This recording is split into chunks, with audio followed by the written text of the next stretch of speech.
Bueno, en el caso de Nicaragua,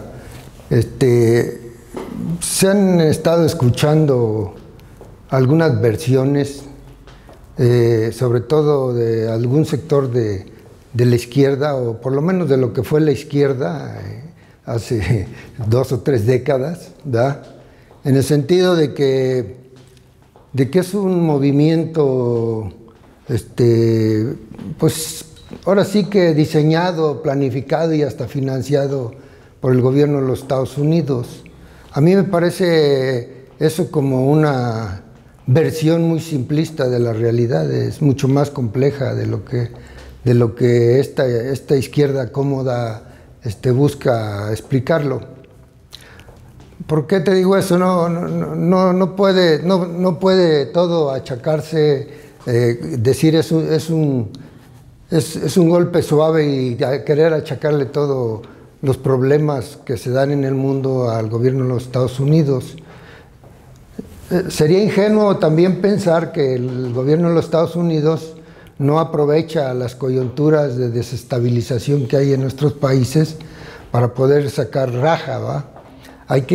Solo hay que, así de manera rápida, ver los antecedentes de las invasiones que los Estados Unidos ha hecho a muchos países de América Latina. El caso más específico fue México en el 46 y el 47 del siglo XIX, donde nuestro país vivía una situación de guerra civil, o sea, todo aquello de las guerras de reforma entre lo que fueron los liberales y los conservadores, pues fue aprovechado la situación de inestabilidad política, el caos social debido a que había una economía totalmente en bancarrota, no había condiciones, el ejército estaba totalmente descompuesto y corrompido aquí en México, y todo eso lo aprovecha el gobierno de los Estados Unidos. Es un imperio, es el imperialismo.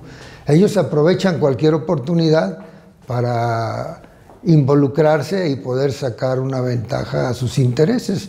Lo mismo lo puedes ver en Nicaragua, en el 55 al 57, que se dio la invasión del filibustero William Walker, pues tiene este mismo antecedente. Hay una guerra civil interna entre los liberales y los conservadores, que se les llamaba legitimistas de Granada, ¿verdad? Y aprovechan esta oportunidad para meterse por invitación incluso de un liberal, ¿verdad? Y de ahí buscar intervenir, pues para poder concretar sus proyectos estos del canal interoceánico, ¿va?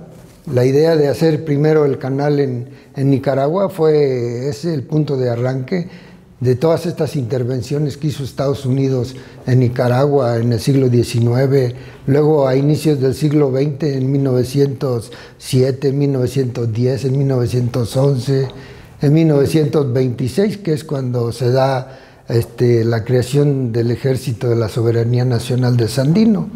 O sea, eso no se puede descartar.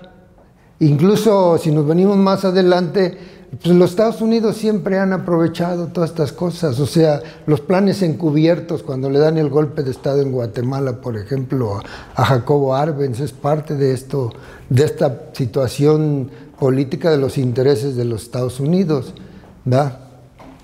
Y por ejemplo, en la actualidad, eso que hablan del golpe suave, o sea, desde que viene el golpe contra Salvador Allende, pues estamos claros que la AID, si eso viene desde los años 60, cuando la AID, que hoy le llaman la USAID, ¿verdad?, que fue utilizada como un proyecto de contrainsurgencia, pues para contrarrestar los efectos de la Revolución Cubana. Es un proyecto, es un plan de contrainsurgencia. AID era promover proyectos de educación, de salud, de vivienda, de productividad, pues para decir que ellos iban a solucionar los graves problemas socioeconómicos que había en estos países, para que no tomáramos el ejemplo de Cuba y hacer las revoluciones, porque Cuba se convirtió en un referente para toda América Latina en los años 60. Entonces estos planes a eso respondían, pero igual esos planes fracasaron en América Latina porque pues no eran planes para resolver los problemas estructurales, eran planes solo para, como cosmético, como para dar una solución superficial, cosmética, ¿verdad? Y hoy pues tú puedes ver, por ejemplo, hay organismos que financian la Casa Blanca, tipo ONGs, igual ellos financian sus ONGs, como ese Organismo Nacional para la Democracia, que es un organismo que lo financia el gobierno de Estados Unidos. Pues aquí en México es lo que llaman Alianza Cívica, y hay otros muchos organismos, no es el único, y puede ser que también tenga algo que ver Alianza Cívica de Nicaragua con este proyecto de los Estados Unidos. Pero eso no quita en absoluto la legitimidad de un movimiento que surge como parte de un descontento social, producto de una acumulación de problemas. Es un problema que hay que verlo en contexto, no es de ahora, no es de hace 5 años, viene de mucho atrás, ¿verdad? Si no nos queremos decir muy atrás, pues podemos decir que viene de la piñata para acá, ¿verdad? Y quizá un poquito más atrás, pero para no irnos tan atrás podemos decir que viene de cuando se dan las elecciones en 1990, que las pierde el Frente Sandinista por una serie de errores que por eso te digo, no quisiéramos irnos más para atrás, pero sí hay que irnos un poquito más para atrás, ¿verdad? Porque mira, yo recuerdo, por ejemplo, cuando se empezó a evidenciar el problema de la lucha sandinista aquí en México, cuando venía todo ese asunto de la insurrección, que muchos de nosotros nos desplegamos a desarrollar una gran actividad de solidaridad. Por ejemplo, yo estando en Sonora en aquellos años, trabajando en sindicatos, porque eso era lo que yo hacía en los años, estoy hablando de fines de los 70, 78, 79, 80, pues nosotros anduvimos promoviendo los comités de solidaridad a través del grupo de los proletarios, que ellos son los que nos contactaron. Y con toda una bandita aquí, incluso aquí en el Distrito Federal había una banda de jovencitos, de amigos míos que eran de mi barrio, que eran de la siguiente generación de maestros que habían participado en la guerrilla con Genaro, que organizaron aquí un gran despliegue de actividades de solidaridad para la revolución sandinista, y que al final pues hasta nos dejaron colgados de la brocha, ¿va? Porque no cumplieron los acuerdos. Les creamos la Casa de Nicaragua aquí en el DF y al final se la dieron a otros, o sea, nos instrumentaron, ¿verdad? Y yo en Sonora, por ejemplo, yo creé el Comité de Solidaridad con Nicaragua junto con otros compañeros del POS, de un grupo trotskista que había en aquellos años, ¿verdad? Y fuimos a crear también el Comité de Solidaridad. Yo mismo me fui a reunir allá con un viejo cuadro sandinista, Ensenada, Andara, el doctor Andara, y allá creamos comités de solidaridad en Baja California, ¿verdad? Entonces nosotros podemos sentirnos, podrán decirnos, ¿y a qué le importa, va? Pero somos parte, de la revolución, también es parte, porque fuimos parte de ese proyecto, anduvimos ahí, ¿verdad? Igual como yo me fui después a El Salvador, pues yo también soy parte, y ahora no pueden decir que yo porque soy extranjero no puedo. Entonces en la chinga sí somos parte, y hoy ya no, pues si esa tierra la defendimos nosotros, esa tierra también es nuestra, pues, ¿no? De aquí de México, por ejemplo, en los años 80, inicio de los 80, de aquí nosotros mandamos compañeros a Nicaragua, a la solidaridad después del triunfo de la revolución, compañeritos nuestros muy jóvenes, ¿verdad? Algunos vinieron bastante decepcionados porque había molestias, porque había cosas así como que decían, bueno, es que los cuadros dirigentes, los comandantes, dice, hoy andan en sus grandes jeeps acá y solo tirando rostro y tirándose a las muchachas más bonitas y solo acá jalándole al alcohol, y yo decía, bueno, en aquel entonces, bueno, eso es que estábamos todavía en aquella lógica mística de que nuestros gurús, que muchos venían que eran de la izquierda radical, pero muchos ya habían venido de la juventud del Partido Comunista, de las juventudes comunistas, pues tenían todavía esa lógica mística de la Unión Soviética y de la Revolución Cubana, que no podías hacer cuestionamientos, pues, ¿va? Porque muchos de nosotros nos fuimos con la finta, por ejemplo, con lo del 68 de Praga, por ejemplo, ¿va?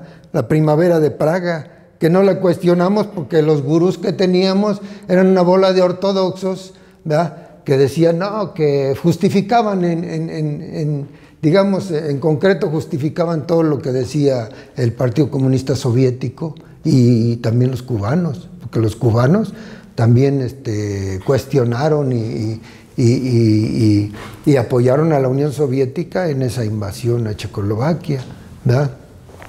Entonces ya los problemas venían desde antes, hubo un proceso de descomposición, pero como vino la guerra, después del 81, en el 82, que se empezó a intensificar cuando entra Ronald Reagan al gobierno de los Estados Unidos y empiezan a llegar los grandes apoyos económicos de millones de dólares para fortalecer a la Contra, ¿verdad? Y luego pues viene todo aquel asunto del Irán Contras, donde traficaban droga, ¿verdad? A cambio de armas para apoyar a la Contra, cuando el Congreso un poco limitó los apoyos económicos, dijo que solo iban a controlar el trasiego de armas de Nicaragua a El Salvador y iban a mandar algunos asesores, entonces sacaron todo ese rollo de Irán Contras, que eso fue financiado, pues fue avalado por el gobierno de los Estados Unidos y fue dirigido por la CIA y el Pentágono, ¿verdad? Entonces, todo eso de que vino la guerra, los ataques, por ejemplo, a los puertos, los sabotajes, la gente que se integró a la lucha, muchos jóvenes, vino en el 83, por ejemplo, la ley del reclutamiento patriótico que le llamaron, ¿verdad? De que los jóvenes tuvieron que ir, ahora sí que a la guerra, mediante el reclutamiento que era obligatorio, pues todo eso se diluyó, todos esos procesos que se venían dando, un poco de descomposición que se venía dando, y aún se siguió dando dentro de todo este proceso de la guerra, y pues después vino todo esto de los muertos, digamos, entre la insurrección y la guerra de los 80, que fue una guerra de agresión de los Estados Unidos, pues hablamos de unos 120,000 muertos en Nicaragua, ¿verdad? A mí me llama la atención, por ejemplo, cuando dicen que es un plan de los norteamericanos para destruir el proceso nicaragüense. Pues no, si fuera realmente un interés de los norteamericanos, no fuera esa la actitud, porque los norteamericanos hasta ahorita se han mantenido así como, o sea, como, pues no sé cómo decirte, como en la indiferencia, así un poquito, ¿va? Yo no digo que no estén metiendo las manos, pero si realmente los norteamericanos estuvieran bien involucrados en aplastar la revolución, fuera otra su actitud. Nosotros conocemos cuál es la política de los Estados Unidos en términos de agresión, y no es esa la actitud que está tomando el gobierno de los Estados Unidos. Ha hecho ahí algunos llamados que yo los veo hasta un poco tímidos, mediocres, ¿verdad? En contra de Ortega y de esta dinastía nueva, una nueva dinastía que ha venido a Nicaragua. Pero te digo, el problema viene de más atrás, ¿verdad? ¿De dónde viene el problema? Bueno, viene desde el problema de cuando ellos creían y estaban seguros, porque incluso nosotros, estando en El Salvador en el proceso de la guerra, estábamos convencidos que iban a ganar las elecciones en 1990, ¿verdad? Pues porque no se veía posibilidades de que las perdieran, porque además ellos habían ganado en el 84 habían ganado con qué sé yo, se dice que con el 60 y tantos %, aunque hoy se dice que era el 48% de los votos en el 84, cuando sube por primera vez Daniel Ortega a la presidencia, ¿verdad? Entonces, ¿qué es lo que pasa? Que hay una decepción también de la población, hay una decepción, porque sí es cierto que la revolución generó una serie de condiciones diferentes a lo que había con la dictadura somocista, Porque, por ejemplo, nadie va a negar que, digamos, la campaña de alfabetización sacó de la ignorancia un gran porcentaje, llevaron el analfabetismo al 12%, después de venir del 60% de analfabetas, ¿verdad? Nadie va a negar que la campaña de salud que se desarrolló con varios miles de brigadistas que anduvieron ahí resolviendo problemas graves, endémicos de la gente del campo sobre todo, fue un gran avance para la revolución. Nadie va a negar que por ejemplo, la reforma agraria, ¿verdad? Que se generó como producto de esta propuesta de gobierno que tenía más o menos 3 ejes principales: pluralismo político, economía mixta y autodeterminación. Nadie va a negar que había un proyecto revolucionario en los años 80. O sea, no es eso lo que está en duda. Sí había un proyecto revolucionario que caminaba en función de mejorar las condiciones de la población, ¿va? Pero ¿qué pasa en el 90?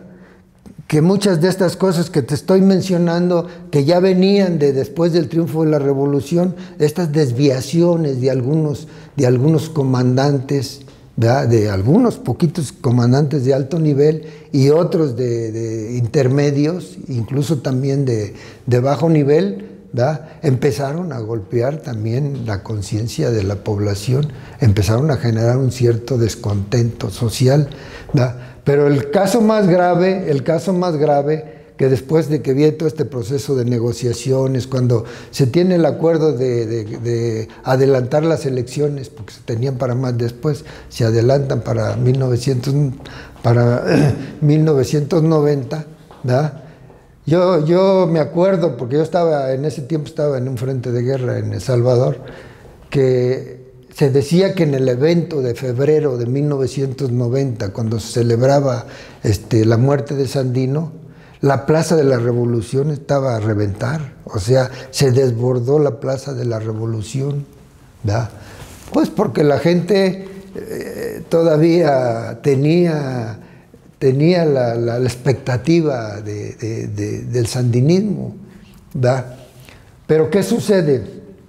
Mucha de esa gente iba con la intención de escuchar a los comandantes decir que se iba a abolir la ley del reclutamiento, la ley de reclutamiento forzoso que había causado tanto daño a muchos jóvenes. Te estoy hablando de 120,000 muertos, muchos eran jóvenes, ¿verdad? Y entonces, en esa reunión, esto yo te lo digo porque alguien que estaba junto a Daniel Ortega y a Tomás Borges y a Humberto Ortega me lo dijo, me lo contó a mí. Me dijo, no, dice, la culpa fue de los Ortega, me dijo él, va, porque él era borgista, va. Me dice, porque yo estaba ahí junto, dice, y había un acuerdo de que ese día se iba a anunciar el fin de la ley de reclutamiento, dice.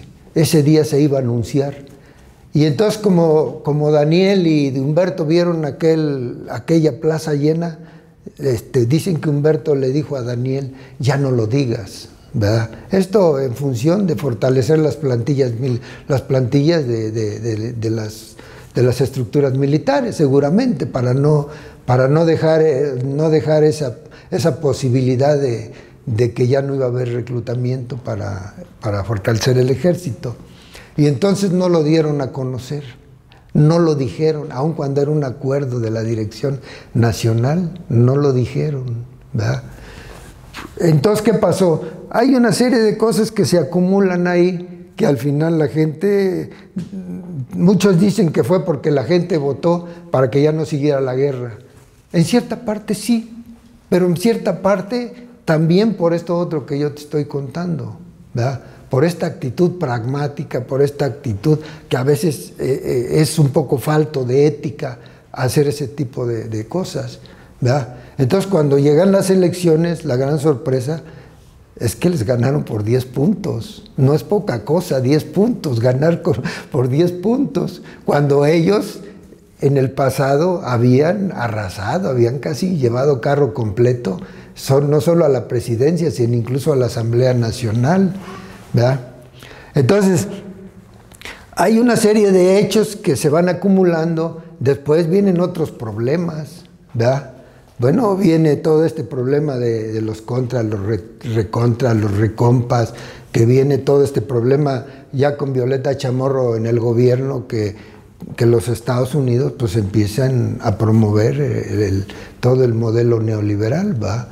Que hay un, ¿cómo te diré? Hay una estira y afloja, una lucha de resistencia entre los grandes poderes económicos que venían de Miami, que querían recuperar sus grandes propiedades de las que habían disfrutado o se habían enriquecido en tiempos de Somoza, ¿verdad? Y el pueblo que había tomado posesión, por ejemplo, de las tierras, porque acuérdate que después de la revolución se generó una propiedad del Estado, ¿verdad? Que era el área propiedad del pueblo, ¿verdad? Una propiedad privada, o sea, particular, ¿verdad?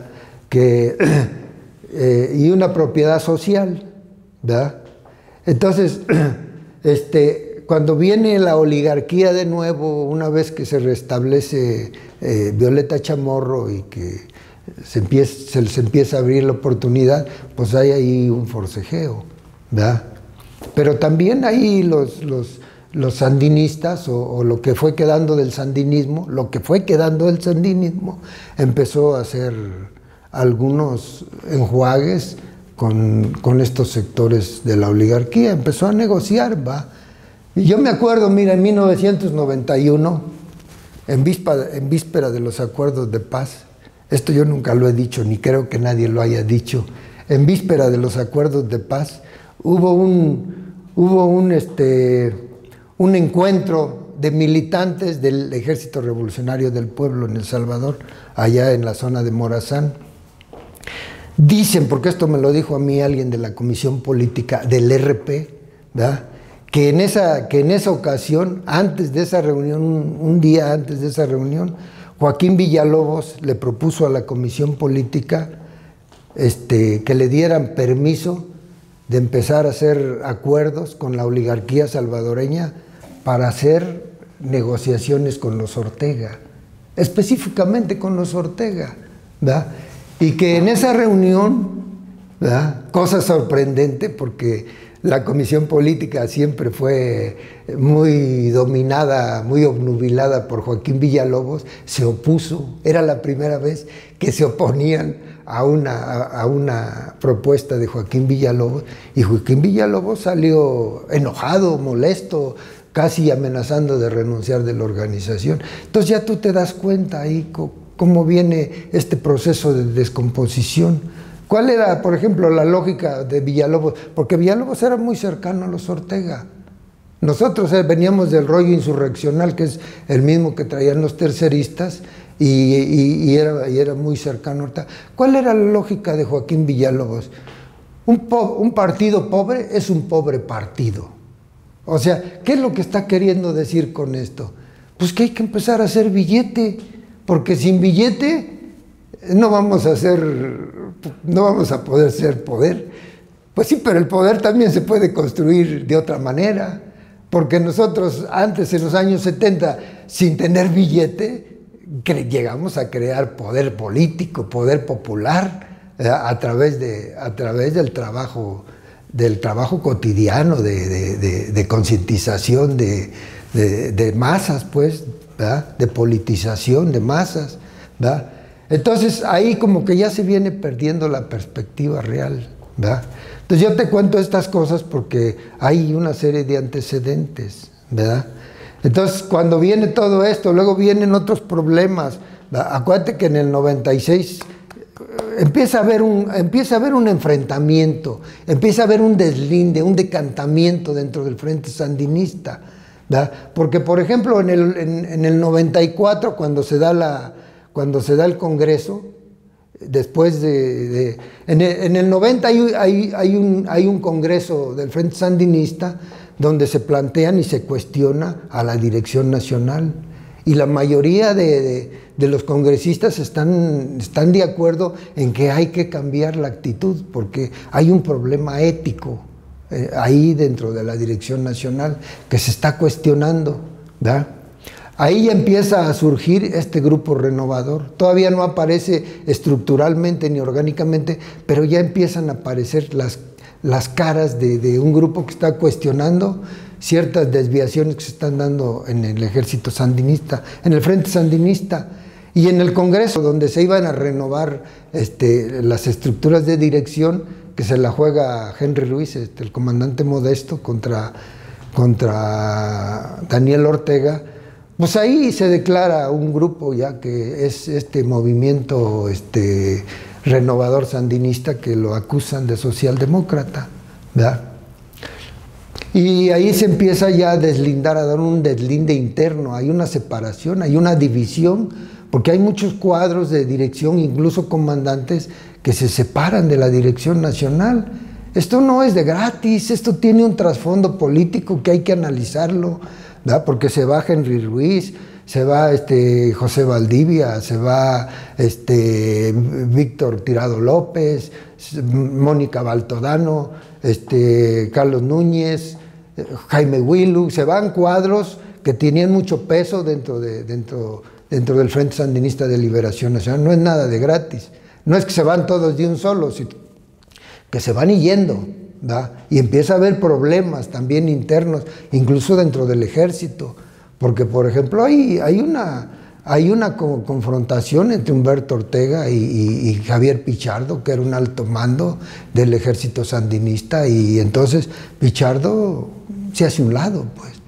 Lo mismo que Henry Ruiz, cuando vio ese problema de descomposición que se estaba dando, también se hizo un lado. Henry Ruiz dijo, bueno, yo me aparto, esto ya no es para mí lo que era el Frente Sandinista. O sea, hay una pérdida de valores ideológicos, políticos y orgánicos, porque con ese discurso de la democracia, del centralismo democrático, pues se cae en una farsa. Es un centralismo que viene de una mentalidad de ejército.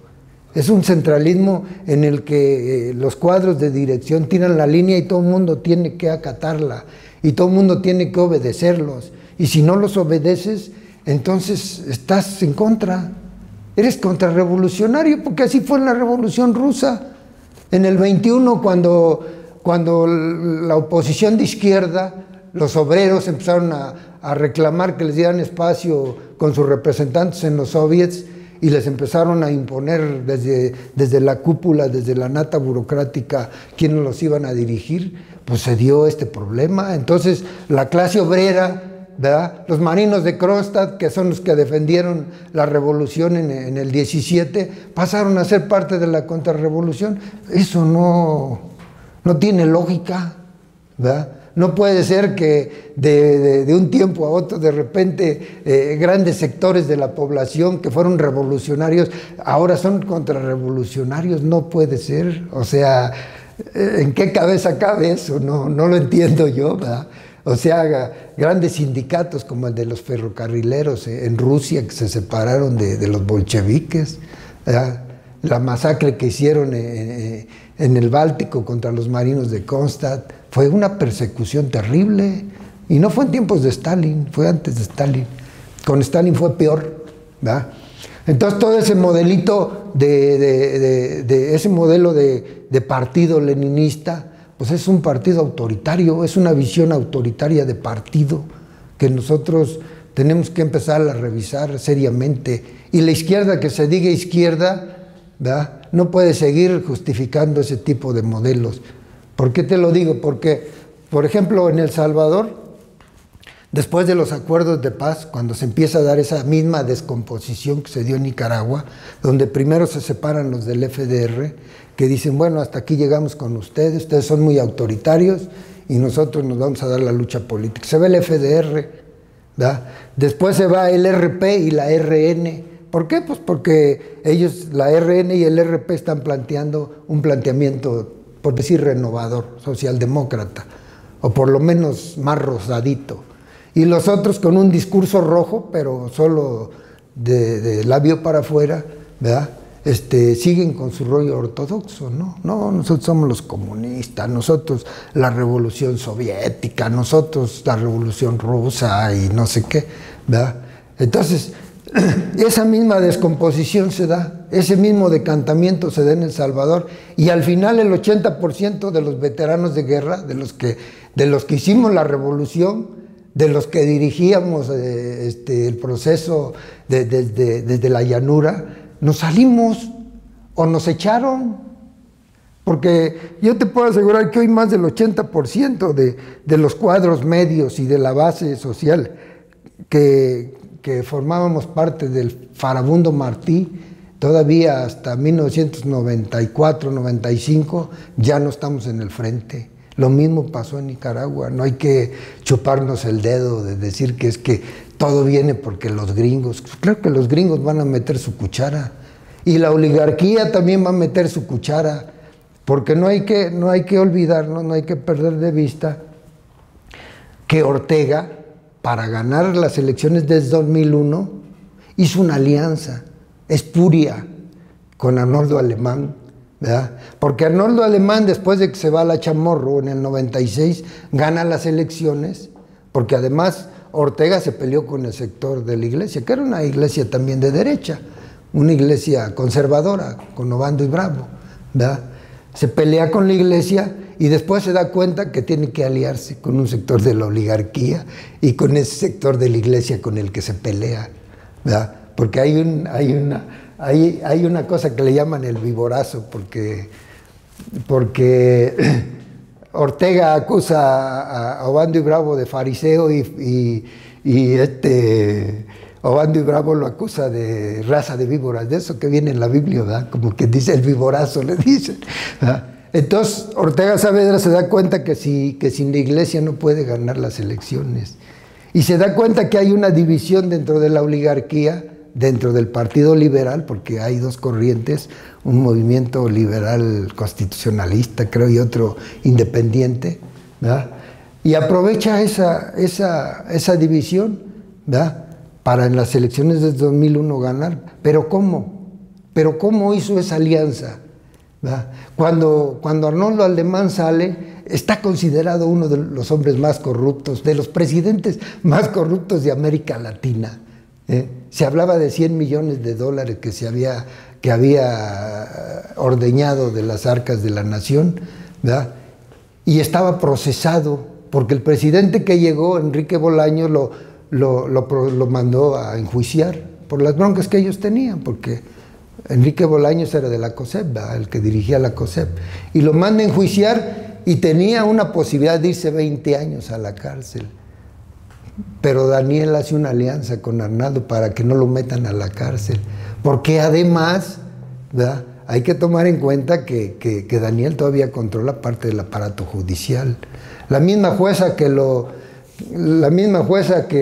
le archivó el caso de la violación de lo que lo acusan de Zoila América, de su hijastra, que la madre incluso le voltea la cara a su hija para apoyar a Daniel, pues yo creo que ya tenía planes de ser vicepresidenta, porque eso es parte de una negociación corrupta, totalmente nefasta, pues, porque puta, la madre desconociendo a su hija, ¿verdad?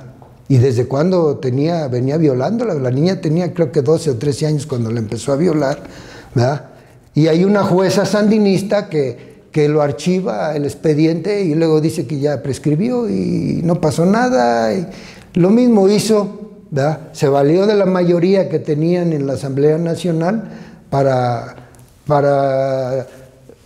liberar a Arnoldo Alemán de la cárcel, de 20 años posiblemente de cárcel por extraer dinero de las arcas del Estado, ¿verdad?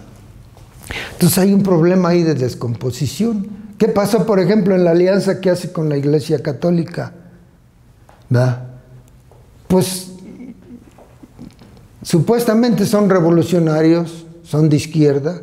Yo diría que ni progresistas son. Para mí ellos son parte de todo el proyecto neoliberal y de una nueva derecha, ¿verdad?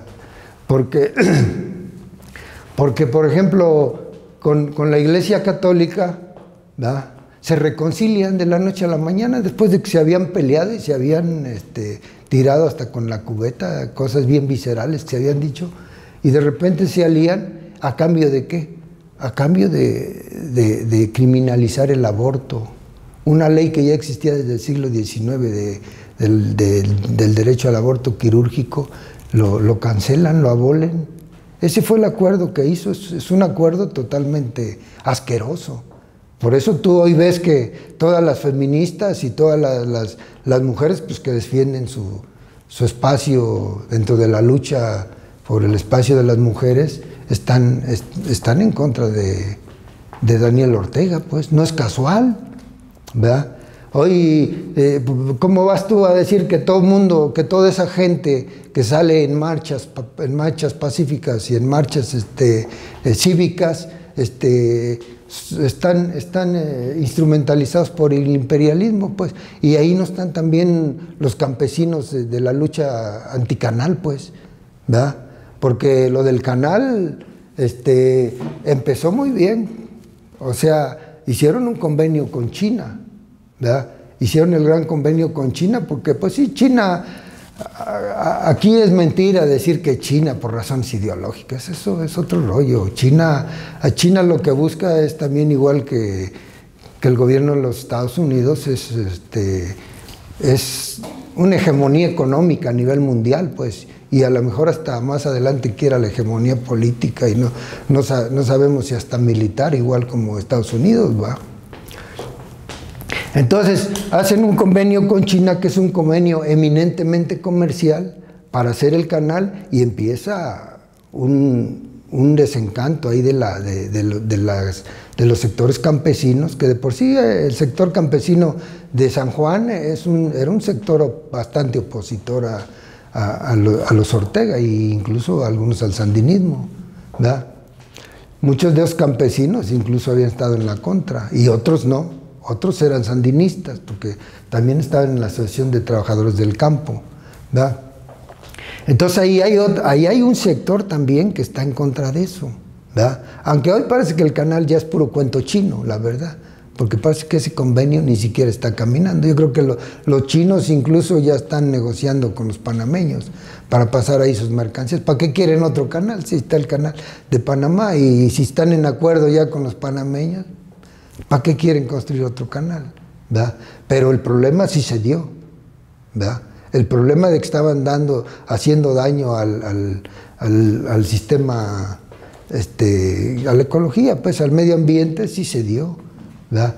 Lo mismo los problemas que se dio, por ejemplo, con este sector que le llamaban indio maíz, ¿verdad? Que ahí también son campesinos, muchos son campesinos que llegaron, que no eran de ahí, no son de ahí, que llegaron ahí a establecerse porque se planteó un proyecto después de la revolución, un proyecto ecológico, quizá para beneficiar el aspecto del turismo, no sé, va. Y lo que pasa es que hay que ser claros, hay un sector de militares, ¿verdad?, que vienen del ejército, del ejército sandinista, que después de perdidas las elecciones se convirtieron en empresarios, porque no hay que olvidar la piñata, ¿verdad? La piñata, podrán decir lo que quieran, que fue una necesidad, no sé, para beneficiar a los cuadros medios, no es cierto. Quienes más se beneficiaron fueron los cuadros de dirección, que empezaron a agenciarse propiedades, casas, mansiones, áreas de producción. Por ejemplo, ¿quién no sabe que Humberto Ortega es uno de los más grandes empresarios de Centroamérica, que hoy vive en Costa Rica? Pero eso no quita que deje de ser un gran empresario. Se apoderaron de las camaroneras, de los proyectos de agroindustria que antes habían sido del somocismo, pues, o de todo ese sector beneficiado por el somocismo, ¿verdad? De áreas de turismo, ¿verdad? Se apropiaron incluso de sectores bancarios también, de las finanzas, ¿verdad?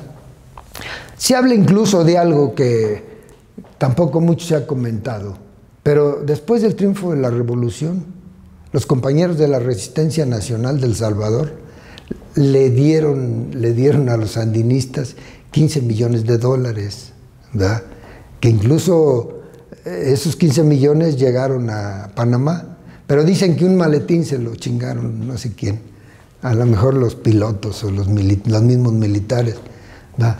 Y el otro problema es que mucho de ese dinero ya venía echado a perder, se pudrió porque lo metieron en unos buzones y quizás no lo empacaron bien y se pudrió una parte. Pero bien, unos 5 milloncitos sí se recuperaron, ¿verdad? Y ese dinero se lo entregaron a Humberto. Y de ese dinero no hubo recibo, de ese dinero no hubo claridad. ¿Qué pasó con ese dinero? O sea, ¿verdad?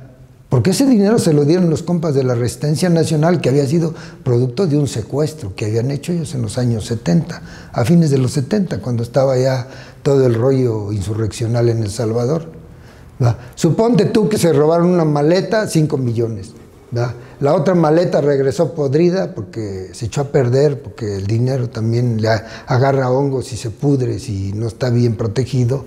Pero unos 3 milloncitos, 4 que se recuperaron, ¿qué pasó con ese dinero, pues? ¿Verdad? O sea, debe de haber claridad. O sea, si no hay claridad, entonces ya uno empieza a pensar que las cosas no van por buen camino. Y de repente Humberto sale como uno de los principales inversionistas en Centroamérica, pues. ¿Qué pasa ahí? ¿Verdad? Y muchos militares, ¿verdad?, que han estado metidos ya en el rollo empresarial. O sea que no fue el problema simple de decir, no, es que el 18 de marzo los estudiantes se aceleraron y la chingada porque están equivocados, porque lo del Instituto Nacional para la Seguridad Social, el 5%, eso no es nada, como dice el S. Fonseca, ¿no? Que según él la economía y los proyectos sociales son bollantes en Nicaragua. No es cierto, ¿verdad? Puede ser que sea cierto que haya habido un crecimiento económico del 4.5% del Producto Interno Bruto. Pero aquí en México, en los años 60, el Producto Interno Bruto crecía entre el 6 y el 7%, pero ¿a quién beneficiaba el crecimiento económico de este país? A la oligarquía. ¿Por qué a fines de los 50 en México se dieron todas esas huelgas? Desde la huelga del Politécnico de los estudiantes del internado que les metieron el ejército, la huelga de los telegrafistas, la huelga de los ferrocarrileros, la huelga de los maestros, que todas fueron intervenidas por las fuerzas públicas y por el ejército, golpeadas, ¿verdad? Y luego el movimiento estudiantil del 68, pues entonces había un crecimiento económico, pero eso no quería decir que los beneficiarios de ese crecimiento económico fuera la clase más vulnerable de la sociedad, ¿verdad? Porque yo te puedo decir que, por ejemplo, en El Salvador en el 74, en el 75, había un crecimiento económico enorme, pero sin embargo se estaba gestando en el trasfondo un proceso insurreccional. Había una crisis política porque había un gran descontento social, porque ese crecimiento económico no estaba beneficiando a los de abajo, estaba beneficiando a los de arriba.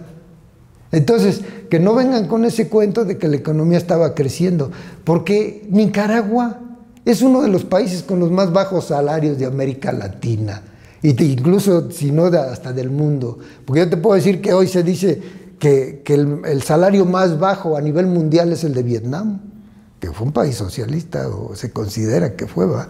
Y luego México, y entre esos está Nicaragua, con los salarios mínimos más bajos a nivel de América Latina y quizás hasta del mundo, ¿va? Entonces que no vengan con ese cuento de que ha habido grandes beneficios sociales, ¿va? Sí, eso de que quieran que paguemos con nuestras pensiones, los que ya estamos rucos, ¿verdad? Que quieren que paguemos con nuestras pensiones. Sí, eso aquí lo han hecho en México y lo han hecho en El Salvador. Por eso privatizaron hoy todo ese rollo de los afores, que es un gran enredo esa madre, que se hacen pendejos para no darte tu dinero o para aburrirte y al final te mueres y ya no te dan nada. Pues eso es lo mismo que está pasando ahí. Ahora, que no digan que el imperialismo quiere acabar con ellos, porque no es cierto. En el 2017 el Fondo Monetario Internacional los felicitó por los ajustes económicos que estaban haciendo, que estaba contento el Fondo Monetario Internacional, pues, y la oligarquía también, porque si estás pagando bajos salarios y hay una mano de obra barata, oye, pues entonces ¿de qué te puedes quejar tú como empresario o como transnacional? Pues está toda madre. Me está abriendo las puertas para las maquiladoras, me está abriendo la puerta para la empresa extractiva, para la minería, para las hidroeléctricas. Entonces, ¿para qué me quejo? O sea, pues está toda madre. O sea, por eso los felicitó el Fondo Monetario Internacional. Entonces, que no vengan a decir que es el imperialismo, porque yo no he visto que Trump, así como es Trump, el Trump pudo ser así como es, decir que los está atacando y que los quiere destruir. No, hombre, no, o sea, no se les ha visto eso, o sea, para nada se ha visto eso. Además hay un gran contingente de cuadros históricos que los está cuestionando, que además es lo que a mí me preocupa, porque yo veo, por ejemplo, cuadros históricos del movimiento renovador sandinista que se han visto mediocres, fueron rebasados por el movimiento, ¿verdad? Porque no se les ha visto ahí articulando, generando un movimiento en que ellos estén a la cabeza, aportando toda su experiencia de lucha. No se les ha visto. Ahí estaba Altodano, ahí está Víctor Tirado López, ahí está el intelectual Ramírez, ¿cómo se llama? Ahí están Dora María Telles, Carlos Núñez. Ahí hay una serie de cuadros históricos con mucha experiencia y no se les ha visto un protagonismo así que digas, están a la cabeza del movimiento. Eso es lo que preocupa y eso es lo que mucha izquierda pusilánime, porque yo así le puedo, timorata de América Latina, por eso se dice que está muy dividida la izquierda. No, hay una izquierda que está mediatizada y que está acomodada, y hay que ser claros. Esa izquierda ni siquiera se va a pronunciar porque quiere que las cosas sigan siendo como están. Son conservadores, neoliberales y conservadores. Esa izquierda no se va a pronunciar. Si acaso nos iremos a pronunciar, esta izquierda medio dispersa que todavía andamos queriendo ver que haya cambios por la justicia social, pues sí, tal vez nos vamos a pronunciar, ¿verdad? Pues ahora sí que el mensaje es claro, o sea que no hay que engañarnos. O sea, lo que hay en Nicaragua no es un gobierno revolucionario, mucho menos, ni de izquierda, y yo dudo que hasta sea progresista, ¿no? Lo que hay ahí es una dictadura de nuevo tipo, para diferenciarla de Somoza, porque tampoco se puede, o sea, se pueden igualar los procesos tienen sus matices, sus diferencias. Tampoco voy a comparar lo de Venezuela con Nicaragua, hay algunas diferencias, pero no voy a hablar ahorita de Venezuela, ¿verdad? Yo creo que está claro que los Ortega son una nueva dinastía, es una dictadura de nuevo tipo, así la llamaría yo, ¿verdad? Ni nosotros no podemos estar chupándonos el dedo de decir que porque el imperialismo está promoviendo un golpe suave y está dirigiendo a la contrarrevolución de nuevo para estar justificando a un tirano, que es un tirano, es un criminal, pues, y ahorita se contabilizan 400, él dice que 170 y tantos, pero no, o sea, sí, ahí está un montón de material que evidencia y claro que ha habido muertos de las dos partes, pues porque es un alzamiento. Y no hay que olvidar que, por ejemplo, Monimbó tiene una tradición histórica insurrecta yo creo que desde la conquista, incluso durante las guerras de reforma, Monimbó se alzó también, pues, ¿verdad? Contra los gobiernos liberales incluso se alzó, ¿verdad? Y se alzó. Hoy también durante la insurrección fue el primer pueblo que se alzó en febrero del 79 se alzó, fue el primer pueblo que se alzó contra la dictadura somocista. Así que no me van a decir que Monimbó de la noche a la mañana se hizo de derecha o se hizo haciéndole el fuego al imperialismo. O sea, no, ahí hay un problema serio y ahí hubo muertos del pueblo de Monimbó y también los hubo en Jinotega y en Matagalpa, ¿verdad? Y ahí está el otro pueblo insurrecto que es Estelí también. Pues si no, cuando se dio después del triunfo de la revolución, en Estelí en el 83, agosto del 83, cuando se insurreccionó, que llamaban los recontras y los recompas, pues sí hubo un alzamiento ahí, se mataron de los dos lados, pues. Es una insurrección, se mataron del ejército y se mataron de los recompas y recontras, ¿verdad? Porque es un pueblo insurrecto, nadie puede negar eso, pero tampoco vamos a negar que hay una tiranía ahí, que está asesinando a su pueblo, pues. ¿No? Y que nosotros, si nos decimos de izquierda, no podemos estar avalando a un cabrón que está volviendo un oligarca, si tiene un monopolio ahí de los medios de difusión, Canal 4, Canal 8, Canal 13, no sé cuántos canales tiene, y además tienen ahí toda una red de inversiones con familiares, con parientes, hasta con suegros y no sé qué, que son incluso parte de todo ese aparato represivo que hay ahí, porque nadie va a negar, porque ahí están los videos, pues, todo ese aparato paramilitar va. Es como que digamos lo que pasó aquí en México en el 68, ¿verdad? Entonces vamos a decir que lo que dijo Díaz Ordaz era cierto, que fuerzas extrañas, ¿verdad?, estaban interviniendo en México para tratar de desestabilizarlo, a saber por qué oscuros motivos, ¿verdad? Vamos a decir entonces ahora que esos estudiantes son fuerzas extrañas, financiadas, a saber por qué. Pues si ahí se ve, si es un movimiento espontáneo, igual como aquí, cuando el 68 fue un movimiento espontáneo, pues puede ser que hubo provocaciones, pues claro que las hay, pero ese no es el motivo.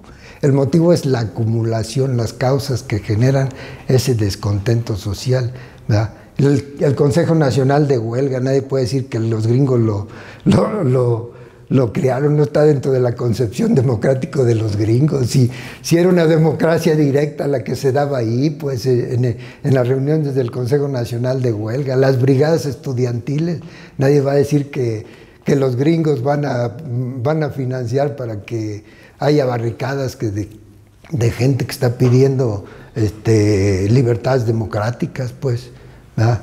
Y luego esa ley antiterrorista que acaban de aprobar, pues si se parece al artículo 145 y 145 bis, contra el cual luchábamos en el movimiento estudiantil, ¿verdad? Y esos grupos paramilitares no se parecen a los halcones que aquí creó Luis Echeverría en México.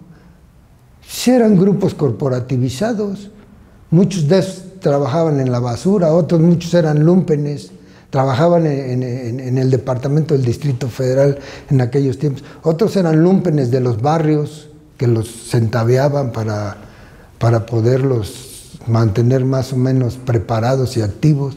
Son grupos paramilitares criados, igual que los que creó la Rosario Murillo allá con todos esos lúmpenes, que no hicieron maras, pero se hicieron paramilitares, no se hicieron maras, se hicieron paramilitares. Pues hay que acordarse de lo que era el PRI aquí en México, no hay que chuparnos el dedo.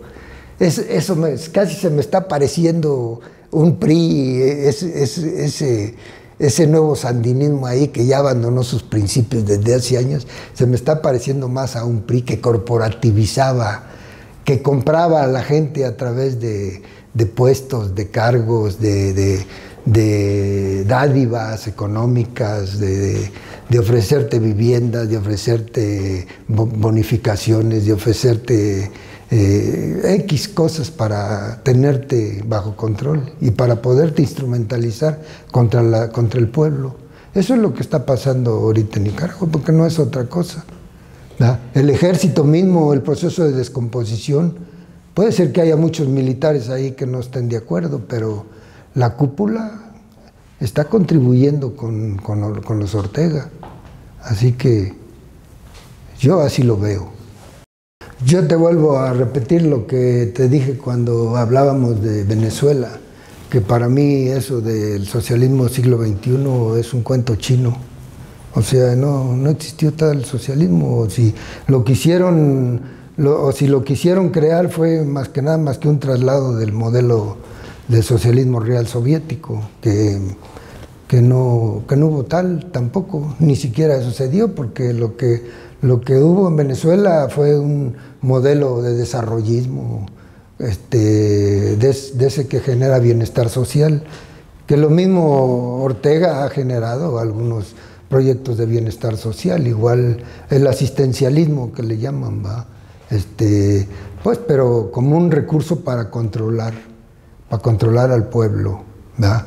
O sea, tú no puedes decir que un movimiento es popular solo porque tus acciones van enfocadas a tu criterio de que estás beneficiando al pueblo, a tu criterio como persona o como grupo o como camarilla mafiosa, de que lo que tú estás diciendo, que tus acciones están beneficiando al pueblo. No puedes decir que eso es un proyecto popular, porque si un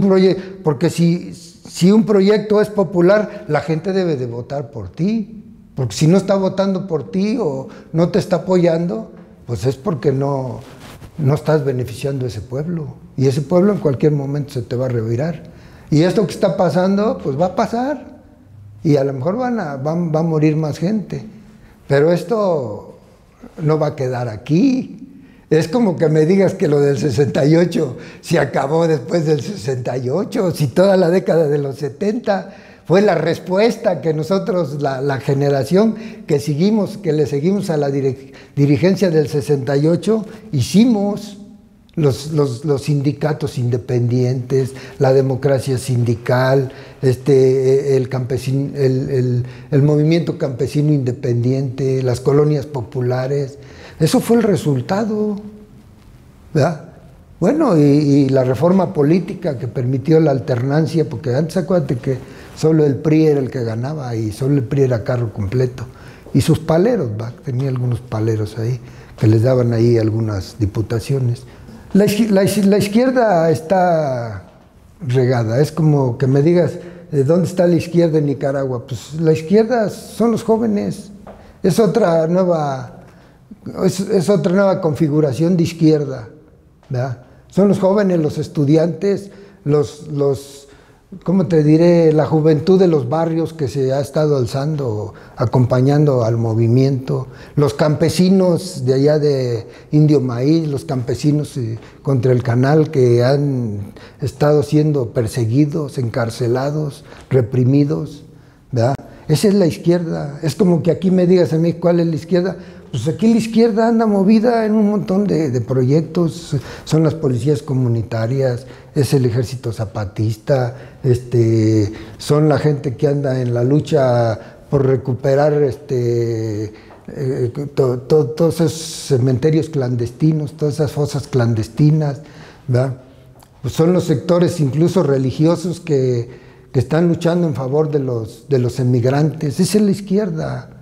Los que están trabajando en función todavía de proyectos sociales y de la defensa de sus derechos, como hoy con todo esto que pasó con el 19 de septiembre del año pasado, el terremoto ese del 19. Esa es la izquierda, es una nueva izquierda que se está articulando, que está surgiendo de una nueva época, de un nuevo espíritu de los tiempos, vamos a llamarlo. Así es. Esa es la izquierda para mí. La izquierda de los partidos es cuento, no es izquierda. Pues sí hay gente de izquierda, no digo que no haya gente de izquierda, pero la izquierda partidaria no es una opción muy clara de los cambios. No es que la neguemos, pero no es una opción muy clara de los cambios todavía. Vamos a ver todavía un poquito. Sí.